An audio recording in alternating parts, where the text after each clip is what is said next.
Box 13, with the star of Paramount Pictures, Alan Ladd, as Dan Holliday.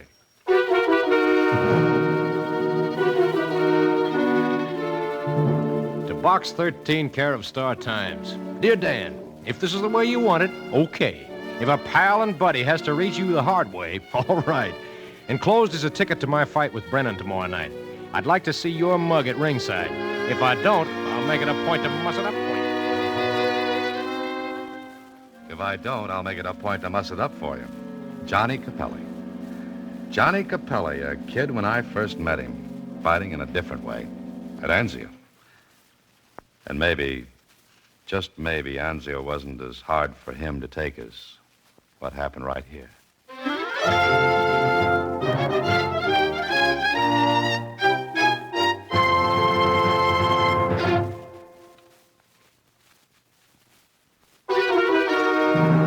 And now, back to Box 13 and Dan Holliday's newest adventure, Double Right Cross. Johnny Capelli, contender for the middleweight crown. A big, overgrown kid with a smile full of white teeth and a heart full of kindness for everybody. Johnny Capelli? I never heard of him, Mr. Holliday. Well, you don't read the sport pages, Suzy. But you know him, huh? Uh-huh. We played duck on a rock on the beach at Anzio for keeps. I saw him a little while ago. Told him my Box 13 idea, and I guess he saw the ad in the Star Times. And you're going to fight, huh? Yes, that's it, Suzy. Did he send you a bedside seat? There's nothing I can do with that one. So long, Suzy. In a driving rain, I headed for the stadium, and my cab ran fenders first into a traffic jam. Well, there was no use trying to get through, so I paid off the cabbie and started to plow the rest of the way to the stadium. I looked at my watch 2 minutes after 10. The first round of the fight was underway. By the time I hit ringside, people were already on their feet leaving. And there was booing and talk. Capelli knocked out. Capelli acted like a fourth-rater. Johnny Capelli laid down. I pushed my way back to the dressing rooms with a little knot of people around one door, and a girl was rattling the knob and calling, Johnny, please open the door. Johnny. What's the matter? What's going on? Who are you? Reporter, beat it. No, I'm a friend of Johnny's. Who are you? His manager. I was, but not after tonight. He loses one fight and you're quitting. Yeah, like he did. When he comes out of there, tell him he can take this contract and tell him. You're Helen, aren't you? Yes. Please go away. Johnny can't see any reporters now. Please go, will you? I looked at her. So this was Helen. The girl Johnny dreamed about, talked about, raved about, then talked some more about, all the while he and I were trying to miss the casualty list in Italy. The girl he sent a diamond brooch bought with a year's pay he hoarded like a miser. Well, if looks counted, she was worth it. She rattled the knob again and... Please, Johnny, it's Helen. Johnny. May I try? Johnny! Johnny, this is Dan. Dan Holliday. Dan Holliday. Oh, yes, you recognize the name? Oh, yes, Johnny spoke of you. He said that... What's the matter with Johnny? He won't come out, Holliday. Oh? Who are you? Helen's brother. You see if you can get Johnny out of there, Holliday. Johnny? Johnny Capelli. It's Dan, Johnny. Is there any other way out of this dressing room? Yeah, the window. This is the ground floor. He could have got out of the window. Look, both of you, Helen and... Name's Eddie. Yeah, all right, Eddie. Get somebody with the key to open this door. Go ahead, Eddie. Step on it. Okay, be back in a minute. Now, what's all this about, Helen? No, I don't know. As soon as the fight was over, he came... He was conscious? Yes, he walked, but we got the door here, and he broke ahead of me and ran in and locked the door, and I... All right, Helen. All right. Now, take it easy. We'll find out what's happened.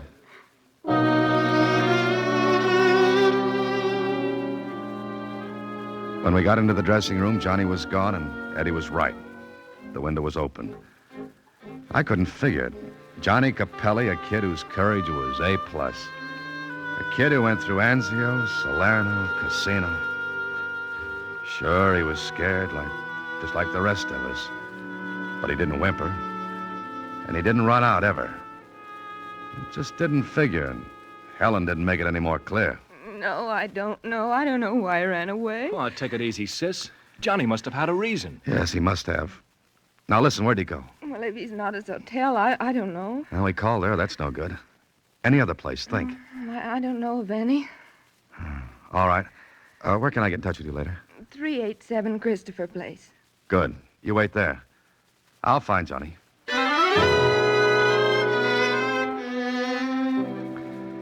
It was tough, but I finally tracked down a cab driver who remembered picking up a man back at the stadium.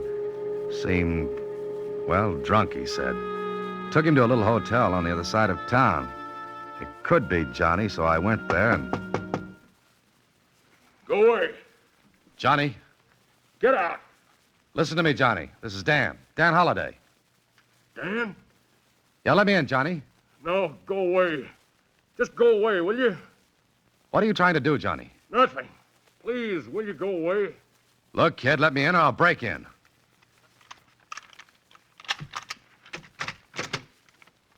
Johnny, Hiya, Dan. where's the light? Don't turn it on. Don't, Dan. Okay, Johnny. No light. Close the door. Why'd you come? Why do you think? Listen, nobody else knows where I am, do they? No, nobody. Helen? No. Where is she? Home, waiting for me to call her. But you're not going to. What's the matter, Johnny? Dan, I'm sick. What do you mean? I don't know. Look, Dan, it was swell of you to come. There's nobody I'd want to see any more than you, but not now, Dan. Some other time, but not tonight. You're going to tell me what's wrong, Johnny. All right. Turn on a light and take a look. Johnny. Yeah. Better with the light off, isn't it? Now, listen, you took a beating. You're hurt, kid. Hurt badly. I've got to get a doctor. No. I said yes. No, you get a doctor, and so help me, Dan. I'll kill you. Johnny!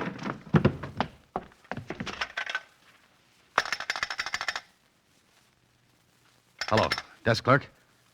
Listen, get a doctor to room 10 right away. And that means right now. All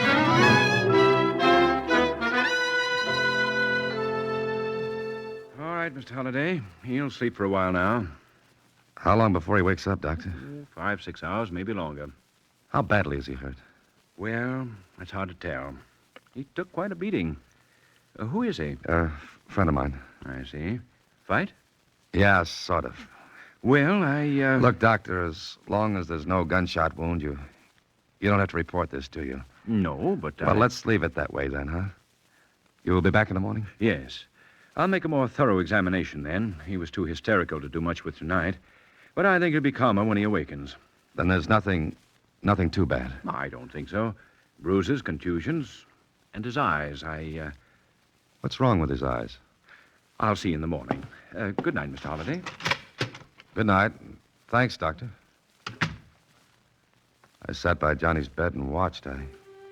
I didn't call Helen because, well, for some reason, Johnny didn't want anybody to know. To know what? Maybe I'd find out when Johnny came to. Maybe he wouldn't tell me. But I just couldn't see Johnny running out on anything. There had to be something wrong. Something big. I sat in a chair alongside the bed and thought about it, and I guess I fell asleep because the next thing I knew, Huh? Oh, just a minute.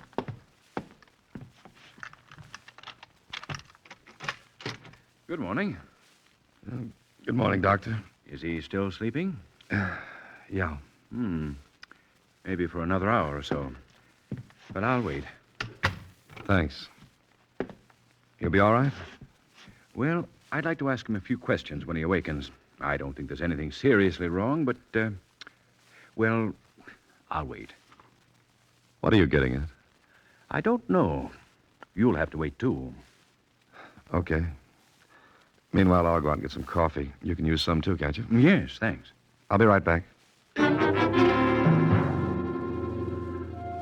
I thought I'd be right back. But when I got down to the street, something changed my plans. There was a newsstand, and the first thing that hit my eye was a sub-headline.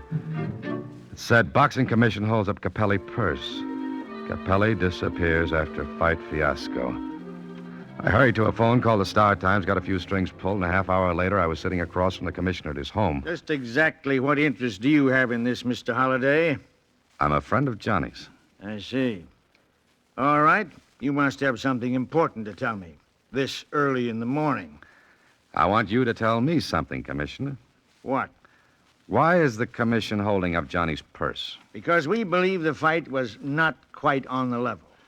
Meaning, you think Johnny threw it? We don't know. We're going to look at the movies this morning. Johnny didn't throw that fight. Did you see it? No, I didn't, but Then how do you know? Well, because I know Johnny. That's your only reason? I think it's enough, Commissioner. Look, Mr. Holliday, we have one job to do. Keep the boxing game fair and square as a service to the fans who pay their money to see good, clean sport. Capelli was a 10-1 favorite last night. A big bet placed on Brennan would bring a lot of money to anyone. Meaning Johnny might have bet on Brennan? It's been done. And the commission is in business to see that it doesn't happen anymore. Until Capelli proves otherwise, we'll say he threw that fight. I didn't believe it. But Johnny lost. He lost badly. And he did run out, and he wouldn't tell why. I went back to the little hotel and ran into the doctor who was just leaving. Oh, Mr. Holliday. That cup of coffee took a long time. It wasn't coffee. How's Johnny? He'll be all right. That all? No. Last night when I examined him, something puzzled me. What? His eyes. Pupils dilated. And? This morning when I examined him again, I asked a few questions. What about? Your friend had every symptom of Bellamine poisoning. Last night, the pupils of his eyes were dilated, and... Wait a minute. That would affect his sight, wouldn't it? Yes. Taken internally, Bellamine is poisonous. Quarter grain and up is fatal. And less than that? Dryness of throat, nervousness. In other words, if someone gave him Bellamine, he'd have a hard time seeing. Very difficult. And if he were a boxer? If he were a boxer and went in the ring with his eyes in that condition, he wouldn't be able to see his opponent.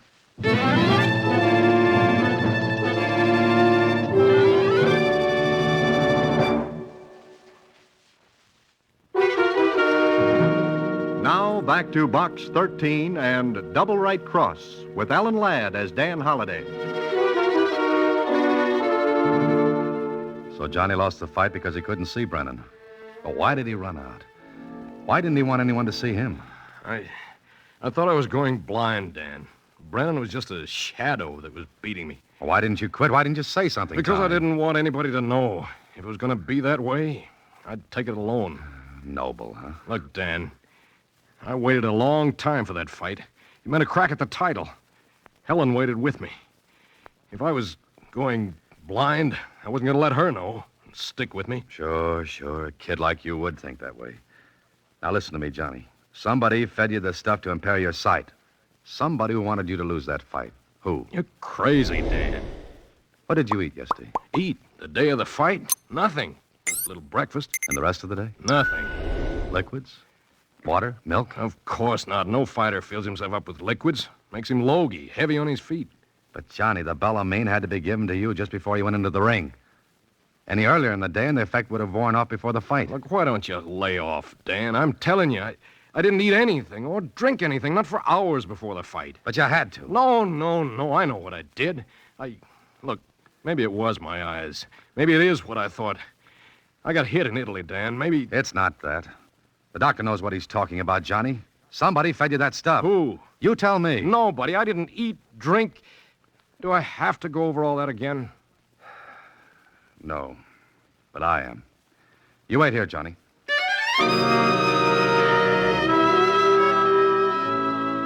Johnny was a 10-1 favorite over Brennan, and somebody played that for all it was worth. And it looked like it was worth a lot of money if the bet was big enough. A little while later, I was talking to Brennan. You're crazy, Holliday. Maybe the guy wasn't in shape. Look, Brennan, Johnny was in condition. So you're telling me that somebody doped him? Meaning me? No, I'm just asking. And I'm telling. I got 120 fights on a clean sheet. None of them was shady. I don't play that way. I'm not saying that. I'm only trying to find out who could have given Johnny that drug. Well, I wasn't near his dressing room. I didn't even see him after we weighed in that afternoon. All right, it had to be in his food. Food? No fighter's going to eat right before a match.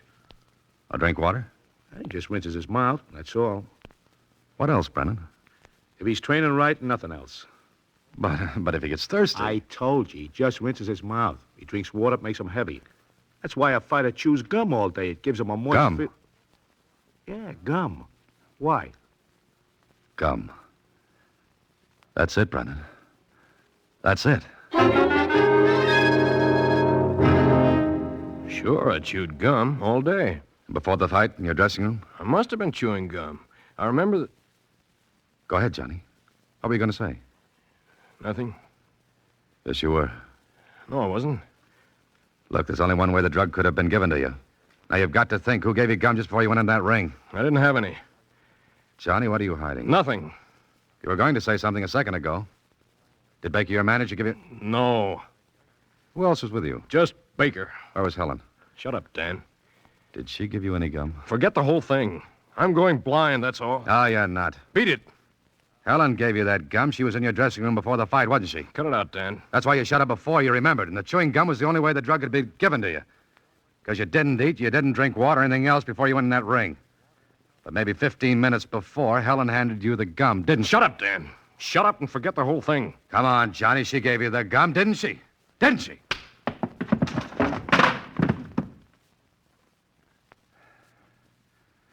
You still got a good right, Johnny. I'm sorry, Dan. Sure. Sure, let's forget it.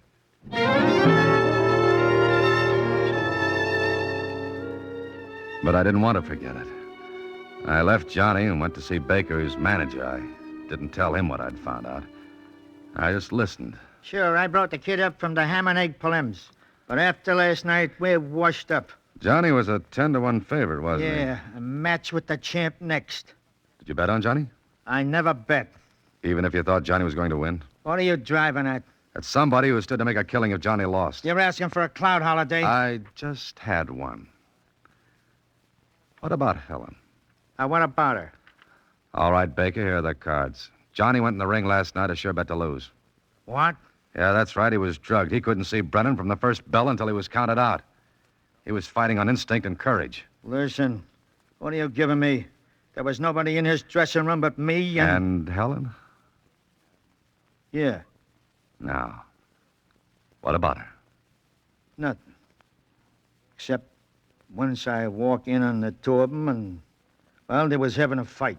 What about?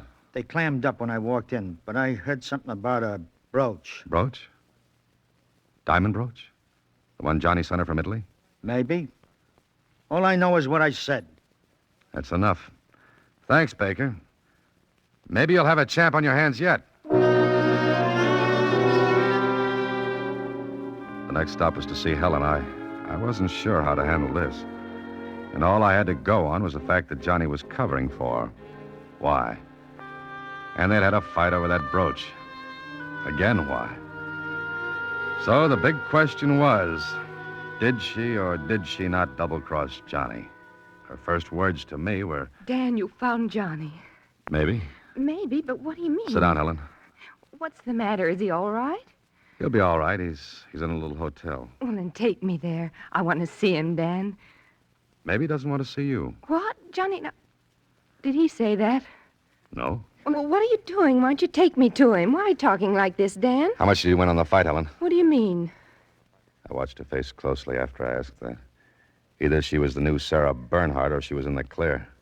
For a couple of seconds, she stared at me, and then... That's a filthy thing to say. Yes, I know, but I've got something to find out. And what did you hope to find out by asking me that? I hope to find out who made a killing on the fight by making Johnny a setup for Brennan. He was 10-1. Good odds for somebody who'd lay a good-sized bet on Brennan. You mean you think I'd bet against Johnny? Did you? That's not worth answering. All right, look. Johnny was knocked out because he was drugged. He couldn't see. And he was drugged only a few minutes before he went into the ring. Baker? No, a manager who's bringing up a champion doesn't sell him out. And that leaves only me, is that it? Maybe. And I bet everything I had on Brennan. Is that your story? What's yours, Helen? I have none. If that's what you believe, believe it. But tell me where Johnny is. I promised I wouldn't. You promised? Oh, no, Johnny can't believe I... Where's that brooch he sent you? Brooch. Yeah, that's right. The one he sent from Italy. A $3,000 brooch that'd bring about $1,500 in a pawn shop. And $1,500 at 10-1. Well, seems to be my day for taking it. I'm sorry. Didn't you give Johnny chewing gum just before he went into the ring? What did you say? Chewing gum. Johnny wouldn't tell me, but I know you gave it to him. Yes. You admit it? Yes. Huh. That was the only way he could have been drugged. And you admit it? Yes, I admit it. Doesn't make sense. All right, it doesn't make sense. You're so right, Mr. Holliday. Nothing makes sense. Nothing. Now go back and tell Johnny. Tell everybody. Go on.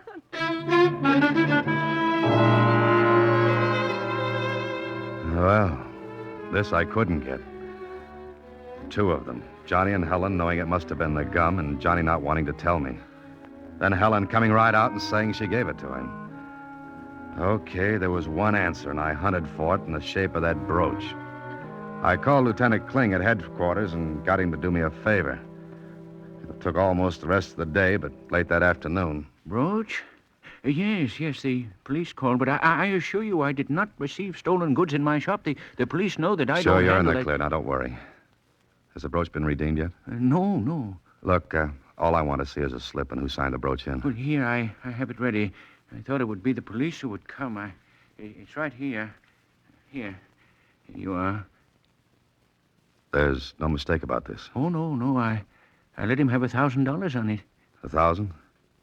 And you're sure? Yes. There's where he signed his name, John Capelli. No, that couldn't be right. Unless Johnny was afraid he couldn't make a fake fight look good and wanted to make sure. But where did Helen figure? And why? Why? Then it hit me. Johnny protects Helen. Helen admits she did it. It made so little sense it began to clear. I checked with betting agents and found one who took a bet on Brennan, a bet of $1,000 at 10 to 1. He remembered who placed the bet, so... Well, that gave me one more call to make. Back I went to Helen's apartment.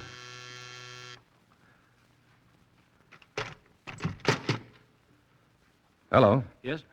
Oh, hiya, Holiday. Come on in. Oh, thanks, Eddie. Your sister home? No. Grab a chair. Haven't you seen her? Oh, yes, earlier. But aren't you going to ask me about Johnny? Oh, sure. Where is he? I know. Well, what about him? I mean, he's okay, huh? Yeah, he's okay. Oh, that's swell. You know, Holiday, I couldn't figure a guy like Johnny doing something like that. No, neither could I, Eddie. That's why I knew he didn't. What? Here, Eddie, have a stick of gum. Oh, no, I never use it. Good for the nerves. Yeah, that's what they say. Well, that's what you come to see me about, huh? Maybe. You like to gamble, don't you, Eddie? Gamble? Oh, sometimes. Why? Ever get in so deep you had to steal to make yourself even? What kind of a crack is that? Oh, a nasty one. Just as nasty as stealing your sister's brooch. What did she tell you? Nothing. But she had a fight with Johnny. Maybe he noticed she didn't have the brooch. Asked her about it. Maybe she had her ideas about where it was. Yeah? So what? So she knew and gave you a break. But you had different ideas, Eddie. You pawned the brooch, signed Johnny's name to the slip, then bet 1,000 against Johnny. You nuts, you're off your rocker. Tell you what, Eddie. Let's you and I take a trip to the pawnbroker, then we'll go to the betting agent where you placed the bet.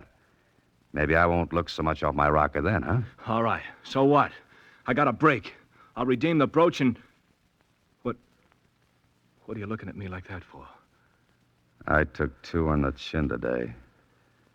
Maybe it's my turn now to give, Eddie. You lay off now. Sis won't prosecute, and Johnny won't neither. She won't marry him if he did, and... It's not the brooch, Eddie. It's the chewing gum. The gum you gave your sister to give Johnny. The drug gum to ensure your bet. You can't prove nothing. You can't. Eddie, you and I are going to the boxing commission, and you're going to talk. No, I ain't. Either that or I tell Johnny everything. And leave him in the room. Alone with you. Oh, Eddie. Get your top coat, too. It's kind of chilly outside.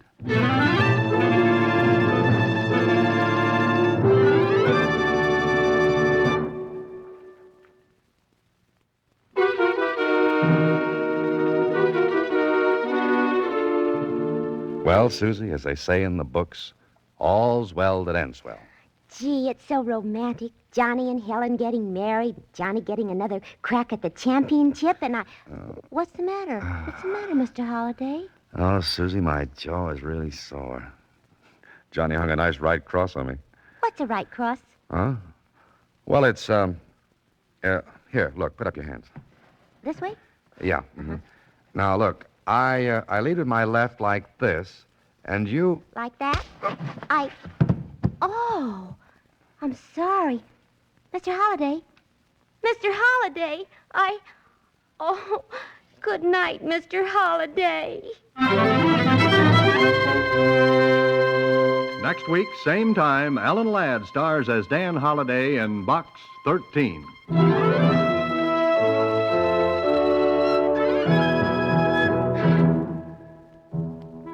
Alan Ladd appears through the courtesy of Paramount Pictures. Watch for him in his latest picture, Saigon. Box 13 is directed by Richard Sandville with an original story by E. Jack Newman and Russell Hughes. Original music is composed and conducted by Rudy Schrager. Suzy is played by Sylvia Picker, and the part of Johnny Capelli was played by John Beal. Production is supervised by Vern Karstensen. This is a Mayfair production from Hollywood.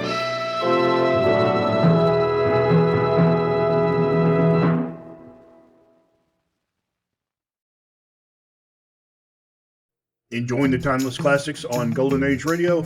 If you're loving the nostalgia and captivating stories, consider supporting our channel with a tip.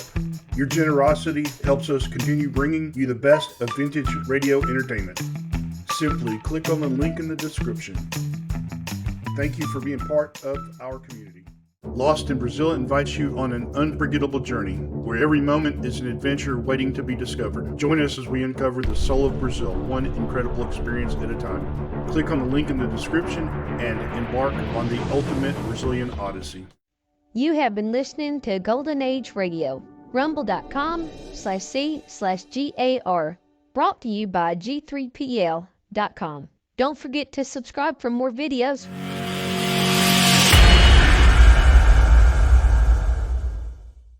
I would like to extend my sincere gratitude to Old Time Radio Research Group for their remarkable efforts in preserving and archiving the captivating world of old-time radio programs. Their dedication to safeguarding these precious audio gems ensures that future generations can relish the enchanting stories, music, and entertainment of the past. Their invaluable contribution allows us to step back in time and experience the magic of radio history firsthand. Their link is in the description below.